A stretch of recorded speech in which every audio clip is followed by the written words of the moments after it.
వర్తమానం వార్తలకు స్వాగతం. నేను మీ ఉదయ్ కుమార్. నేను మీ భాష. ఈరోజు వార్తల్లోని ప్రధానాంశాలు. అమెరికా దాడులతో ఇరాన్ అణు కార్యక్రమానికి పెద్దగా నష్టం వాటిల్లలేదని ఓ రిపోర్ట్లో వెల్లడి.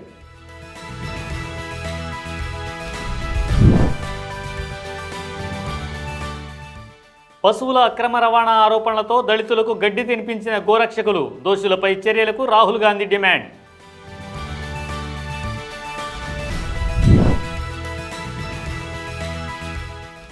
మూడు దశాబ్దాల తర్వాత న్యాయం. పోస్ట్ మాస్టర్ను నిర్దోషిగా విడుదల చేసిన మధ్యప్రదేశ్ హైకోర్టు.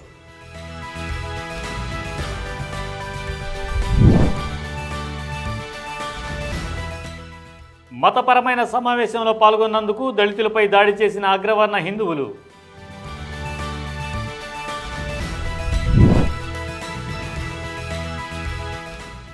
రైతు భరోసా కింద 9 రోజుల్లో 9,000 కోట్లు బదిలీ చేసి చరిత్ర సృష్టించిన రేవంత్ రెడ్డి ప్రభుత్వం.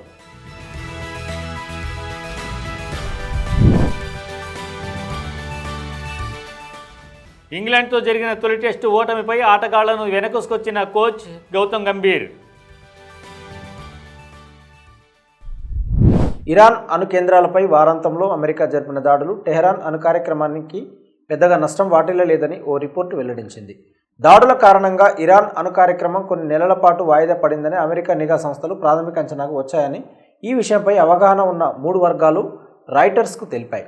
ఈ ప్రాథమిక నివేదికను పెంటగాన్ ప్రధాన నిఘా విభాగం, అమెరికా నిఘా సంస్థలలో ఒకటైన డిఫెన్స్ ఇంటెలిజెన్స్ ఏజెన్సీ తయారు చేసిందని, వర్గీకృత విషయాలను చర్చించడానికి పేరు వెల్లడించకూడదని అభ్యర్థించిన 2 వర్గాలు తెలిపాయి.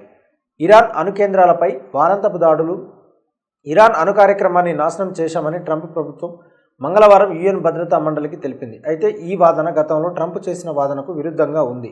దీనిపై వ్యాఖ్యానించమని కోరగా వైట్ హౌస్ ప్రతినిధి కరోలిన్ లివిట్ సిఎన్ఎన్కి చేసిన ప్రకటనను ఉటంకించారు.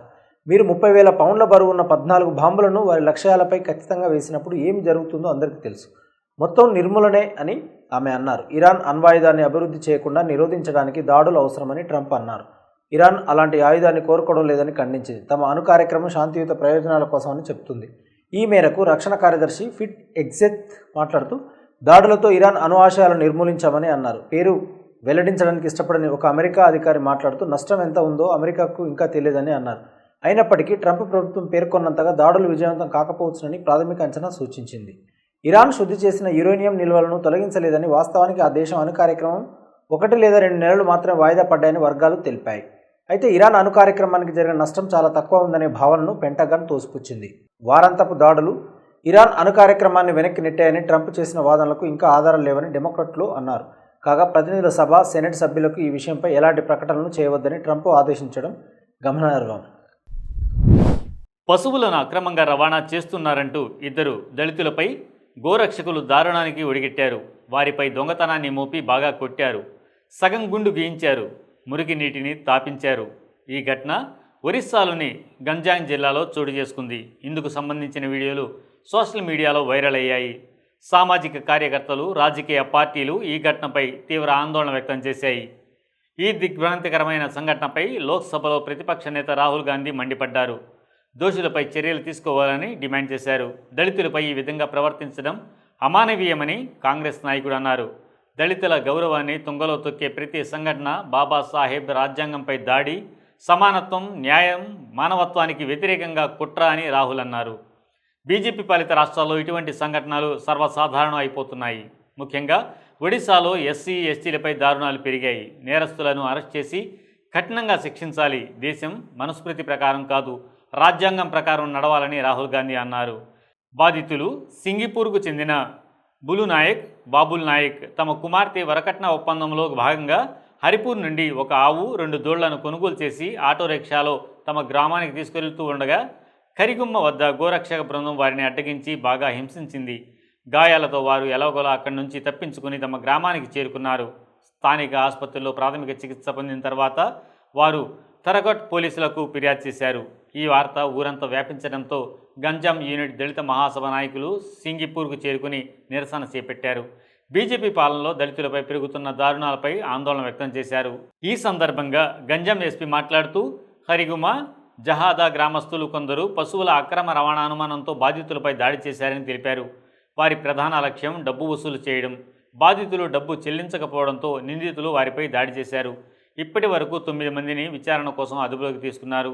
ఈ సంఘటనలో పాల్గొన్న నిందితులందరినీ త్వరలో పట్టుకుంటామని ఆయన అన్నారు. 100 మంది దోషులు తప్పించుకున్న ఒక నిర్దోషి కూడా శిక్ష పడొద్దనేది న్యాయ మౌలిక సూత్రం. ఆ మేరకు 3 దశాబ్దాలకు పైగా సాగిన న్యాయ పోరాటం తర్వాత బెతుల్కు చెందిన పోస్ట్ మాస్టర్ మంకరం చివరకు మధ్యప్రదేశ్ హైకోర్టు ద్వారా నిర్దోషిగా విడుదలయ్యారు. వివరాల్లోకి వెళ్తే ఈ కేసు 1983 నాటిది. చిన్న క్లారికల్ లోపంతో ప్రారంభమైంది. మంకరం బ్రాంచ్ పోస్ట్ మాస్టర్ తమ ఖాతా రిజిస్టర్లో 3,590 రూపాయల డిపాజిట్ను నమోదు చేయడంలో విఫలమయ్యారని తనిఖీల్లో తేలింది. అయితే ఈ మొత్తాన్ని ప్రభుత్వ ఖజానాలో ఈ అధికారి సరిగా జమ చేశారు. ఖాతాదారుడి పాస్బుక్లో కూడా ఈ విషయం నమోదు చేశారు. ఎటువంటి ఆర్థిక దుర్వినియోగం లేనప్పటికీ ఆ తప్పును నేరపూరిత కేసుగా పరిగణించారు. 1993లో ట్రయల్ కోర్టు మంకరంను ఇండియన్ పీనల్ కోడ్ సెక్షన్ 409 కింద దోషిగా తేల్చింది. అతనికి కోర్టు విచారణ ముగిసే వరకు కస్టడీ ఉంచింది. దీంతో పాటు 3,000 రూపాయల జరిమానా కూడా విధించింది. ఈ నిర్ణయంపై మంకరం హైకోర్టుకు అప్పీల్ చేసుకున్నాడు. కానీ సెషన్స్ కోర్టు ఆ శిక్షను సమర్థించింది. అయినా పట్టు వదలని విక్రమార్కుల్లా న్యాయం కోసం మధ్యప్రదేశ్ హైకోర్టును ఆశ్రయించాడు. చివరికి 32 ఏళ్ల తర్వాత కోర్టు తీర్పు ఇచ్చింది. ఎట్టకేలకు హైకోర్టు న్యాయమూర్తి ఎంఎస్ భట్టి దిగువ కోర్టు తీర్పును రద్దు చేసి మంకరన్ను నిర్దోషిగా ప్రకటించారు. ఈ చర్య కేవలం క్రమశిక్షణ లోపమేనని, క్రిమినల్ నేరం కాదని స్పష్టంగా పేర్కొన్నారు. అటువంటి తీర్పులు ఇచ్చే ముందు దిగువ కోర్టులు నేరపూరిత ఉద్దేశంతో జరిగిందా లేదా అని అంచనా వేయాలని న్యాయమూర్తి నొక్కి చెప్పారు. ఉత్తరప్రదేశ్లోని ఇటావా జిల్లాలో కుల ఆధారిత హింసాత్మక సంఘటన వెలుగులోకి వచ్చింది. మతపరమైన కార్యక్రమంలో పాల్గొన్నందుకు ఉన్నత కులానికి చెందిన హిందువులు దళితులను దారుణంగా కొట్టి బలవంతంగా గుండు గీసి వారిపై మూత్ర విసర్జన చేశారు. ఈ సంఘటన జూన్ 22న జరిగింది. దీనికి సంబంధించిన వీడియో సోషల్ మీడియాలో వైరల్ అయింది. ఆ వీడియోలో బోధకుడిని బలవంతంగా తల గుండు గీయించి అవమానిస్తున్నట్లు చూడవచ్చు. బ్రాహ్మణులకు చెందిన గ్రామంలోకి ప్రవేశించినందుకు మీకు శిక్ష పడుతోంది అని దాడి చేసిన వారు బాధితులను అవమానిస్తూ వీడియోలో చెబుతున్నారు. దాడి చేసిన వారు మహిళలను కూడా వదిలిపెట్టలేదు. సమావేశంలో ఉన్న మహిళలపై కూడా దాడి చేసి అవమానించారు. వారి ముక్కులు నేలపై రుద్దేలా చేశారు. దాడి చేసిన వారు బాధితులపై మూత్రం చల్లడమే కాకుండా గ్రామస్తులకు నమస్కరించమని బలవంతం చేశారు. ఆ తర్వాత వారి వద్ద నుండి 25,000 రూపాయలు విలువ చేసే బంగారు గొలుసులను కూడా దోచుకున్నారు. ఈ దారుణమైన దాడి తర్వాత బాధితులందరినీ గ్రామం నుండి బహిష్కరించారు. బాధితుల్లో ఒకరైన ముకుత్మణి సింగ్ దాడిలో పాల్గొన్న 50 మందికి పైగా వ్యక్తుల పేర్లను బహిర్గతం చేశారు. పోలీసులు ఒకేవర్ పోలీస్ స్టేషన్లో కేసు నమోదు చేశారు. ఈ సంఘటన గురించి తెలుసుకున్న భీమ్ ఆర్మీ సంఘటన స్థలానికి చేరుకుంది. ఇప్పటి వరకు ప్రధాన నిందితుడితో సహా 4గురిని అరెస్ట్ చేశారు. భీమ్ ఆర్మీ చీఫ్ చంద్రశేఖర్ ఆజాద్ తన ఎక్స్పోస్ట్లో యూపీ ప్రభుత్వం త్వరితగతిన చర్య తీసుకోవాలని డిమాండ్ చేశారు. బాధితులు సురక్షితంగా ఉన్నారని, వారికి 10 లక్షల పరిహారం ఇవ్వాలని కూడా ఆయన ప్రభుత్వాన్ని కోరారు. అంతేకాదు బాధితులకు 2 రోజుల్లో న్యాయం జరగకపోతే పెద్ద ఎత్తున నిరసన చేపడతామని కూడా ఆజాద్ హెచ్చరించారు. ఈ సంఘటన సోషల్ మీడియాలో సంచలనం సృష్టించింది. దళిత సమాజంపై పెరుగుతున్న దాడులపై ప్రజలు, నెటిజన్లు ఆగ్రహాన్ని వ్యక్తం చేస్తున్నారు. రేవంత్ రెడ్డి ప్రభుత్వం రైతు భరోసా పథకం కింద 7 మిలియన్ల రైతు కుటుంబాల ముఖాల్లో చిరునవ్వులు నింపింది. కేవలం 9 రోజుల్లోనే 9,000 కోట్ల రైతుల బ్యాంకు ఖాతాల్లోకి విజయవంతంగా జమ చేయడం ద్వారా రికార్డు సృష్టించింది. రాష్ట్ర చరిత్రలో ఇదో ఘన విజయమని ముఖ్యమంత్రి రేవంత్ రెడ్డి ప్రశంసించారు. రైతుల సంక్షేమమే ప్రభుత్వ ప్రధాన ప్రాధాన్యమని పునరుద్ఘాటించారు. ఈ సందర్భంగా ఉప ముఖ్యమంత్రి మల్లు భట్టి విక్రమార్క, వ్యవసాయ మంత్రి తుమ్మల నాగేశ్వరరావు, మంత్రి జూపల్లి కృష్ణారావుతో కలిసి విలేకరులతో మాట్లాడుతూ వ్యవసాయాన్ని రైతు సమాజానికి పండుగ లాంటి అనుభవంగా మార్చడంలో ప్రభుత్వం నిబద్ధతను సీఎం రేవంత్ రెడ్డి నొక్కి చెప్పారు. రైతులను శక్తివంతం చేయడమే కాకుండా వ్యవసాయాన్ని ఒక జాతరలా జరుపుకోవాలని మేము సంకల్పం తీసుకున్నామని ఆయన ప్రకటించారు. ఆర్థిక పరిమితులు ఉన్నప్పటికీ రైతులు ఎటువంటి ఇబ్బందులను ఎదుర్కోకుండా ప్రభుత్వం చూసుకుందని ముఖ్యమంత్రి తెలిపారు. ఈ చొరవ గ్రామీణ జనాభాలో విస్తృత ఉత్సాహాన్ని రేకెత్తించింది. రాష్ట్రం నుండి సకాలంలో మద్దతు లభించినందుకు చాలామంది రైతులు ఆనందం, కృతజ్ఞతను వ్యక్తం చేశారు. ఈ సందర్భంగా గద్వాల్ జిల్లాలో రైతు విజయోత్సవం ఎంత ఉత్సాహంగా జరిగింది.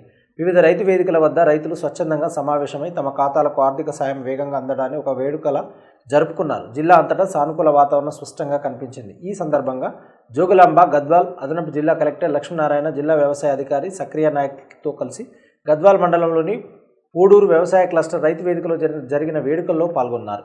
ముఖ్యమంత్రి రేవంత్ రెడ్డితో ముఖాముఖి వీడియో కాన్ఫరెన్స్లో రాష్ట్ర వ్యాప్తంగా ఉన్న రైతులు ఆసక్తితో పాల్గొన్నారు. స్థానిక రైతు వేదికలలో ఈ కార్యక్రమాన్ని ప్రత్యక్ష ప్రసారం చేశారు.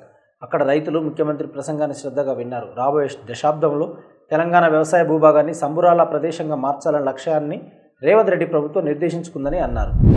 ఇంగ్లాండ్తో టెస్ట్ సిరీస్ను టీమిండియా పరాజయంతో ప్రారంభించింది. జట్టులోని ఆటగాళ్లు 5 సెంచరీలు సాధించినా ఓటమి తప్పలేదు. దీనిపై భారత జట్టు కోచ్ గౌతమ్ గంభీర్ స్పందించారు.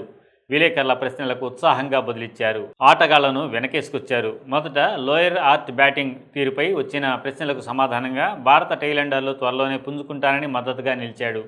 ఈ టెస్టులో 8 నుంచి 10వ స్థానాల్లో బ్యాటింగ్ వచ్చిన వారు కేవలం 9 పరుగులే చేయడంపై మాట్లాడుతూ కొన్నిసార్లు కొందరు విఫలమవుతారు, నిరాశ కలిగించే విషయమే అయినా మరేం పర్లేదన్నారు. అయితే అందరికంటే ఎక్కువ ఆ ఆటగాళ్లే ఎక్కువ నిరాశకు లోనవుతారు. ఎందుకంటే వచ్చిన అవకాశాన్ని సద్వినియోగం చేసుకోలేకపోయామని వారికి తెలుసు.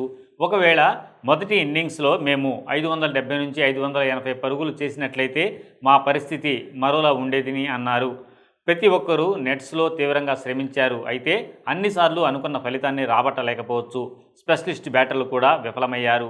అంత మాత్రాన ఏ ఒక్కరినో ప్రత్యేకంగా నిందించాల్సిన పని లేదని గంభీర్ అన్నారు. ఏ ఒక్కరి కారణంగానో మేము మ్యాచ్ ఓడలేదు, జట్టుగా ఓడాం, జట్టుగానే గెలుస్తామని గంభీర్ ధీమా వ్యక్తం చేశారు. ఇక బౌలింగ్లో నిరాశపరిచిన శార్దుల్ ఠాకూర్ గురించి ప్రశ్నించగా అతడిని మేము స్పెషలిస్ట్ బౌలర్గా జట్టులోకి తీసుకోలేదు, బౌలింగ్ ఆల్రౌండర్గానే తీసుకున్నామని గంభీర్ చెప్పుకొచ్చాడు. ఈ మ్యాచ్లో శార్దుల్ 2 వికెట్లు మాత్రమే తీశాడు. అదేవిధంగా తొలి ఇన్నింగ్స్లో 1 పరుగు, రెండో ఇన్నింగ్స్లో 4 పరుగులు చేసి అవుట్ అయ్యాడు.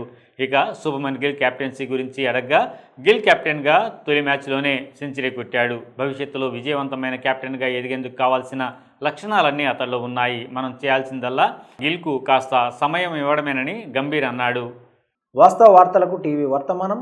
ఈ వార్తలు ఇంతటితో సమాప్తం. మరిన్ని విశేషాలతో మళ్ళీ కలుద్దాం. నమస్కారం. సబ్స్క్రైబ్ చేయండి, షేర్ చేయండి, లైక్ చేయండి, కామెంట్ చేయండి. వర్తమానాన్ని ప్రజల్లోకి తీసుకెళ్ళండి. ధన్యవాదాలు.